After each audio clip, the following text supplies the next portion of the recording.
அவங்க அவங்க சைடில் 20 பேர் இருக்காங்க, 20 பேரோ 15 பேருக்கு மேலே இருக்காங்க யார் திமுக கூட்டணியில். அதே போன்று ஒரு மிகப்பெரிய ஒரு பிரம்மாண்டமான கூட்டணி இருந்தால் தான் இன்னும் பலமாக நம்ம ஜெயிக்கலாம் அப்படின்றது தான் கணக்கு. இப்போ நான் சொன்ன மாதிரி பார்த்தீங்கன்னா, இப்போ ஒரு அதிமுகவோ திமுகவோ இழுபறி நிலையில் போயிடுச்சுன்னு வச்சுக்கோங்க, 2 பேரும் 80 தொகுதிகளை ஜெயிச்சிருக்காங்க அப்படின்னு வரும்போது அங்கே குழப்பங்கள் நிறைய வரும். இந்த பக்கம் இருக்கவங்க அந்த பக்கம் வெற்றி பெற்றவங்க இந்த பக்கம் இருந்து அந்த பக்கம் கிராஸ் ஆகிறது கூட பார்கெனிங்லாம் நடக்கும்.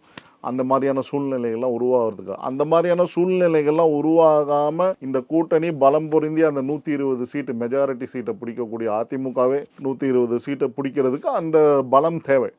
நாம் தமிழர் கட்சி, தமிழக வெற்றி கழகம் இவங்களெல்லாம் அழைக்கிறாங்க. அது மட்டும் இல்லாமல் திருமாவளவனும் ரொம்ப பலம் கொண்டுதான் இழுக்க பார்க்குறாங்க. ஸோ அதில் மாற்று கருத்தே கிடையாது.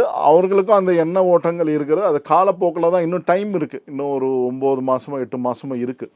அதனால அரசியல்ன்றது ஒரு மணி நேரத்தில் என்ன மாற்றங்கள் நடக்குன்னு யாராலையுமே சொல்ல முடியாது. ஸோ அதே மாதிரி தேமுதிகவையும் இழுக்க தான் பார்ப்பாங்க அவங்க. ஸோ அதனால இவங்க பிரேமலதா அவங்க சொல்றது நாங்கள் இன்னும் முடிவு பண்ணலை, இல்லை நாங்கள் அந்த பக்கம் போகிற மாதிரி இருக்கோம் அப்படின்னு இண்டிகேஷன் கொடுக்கறதுலாம் ஒரு சில பார்கெனிங் கெப்பாசிட்டி தான். அதெல்லாம் அதிமுகவில் இன்னும் பலம் பொருந்திய சீட்டுகளை வாங்கணும் அப்படின்ற ஒரு இதுதான், எண்ண ஓட்டங்கள் தான். ஸோ அதனால பார்த்தீங்கன்னா இந்த நிகழ்வு கண்டிப்பாக ஒரு மிகப்பெரிய பிரம்மாண்டமான கூட்டணி அமைச்சா நம்மளுக்கு பலம் அதிகமாக இருக்குன்றதான் எடப்பாடி ஐயா அவர்களுடைய எண்ண ஓட்டம்.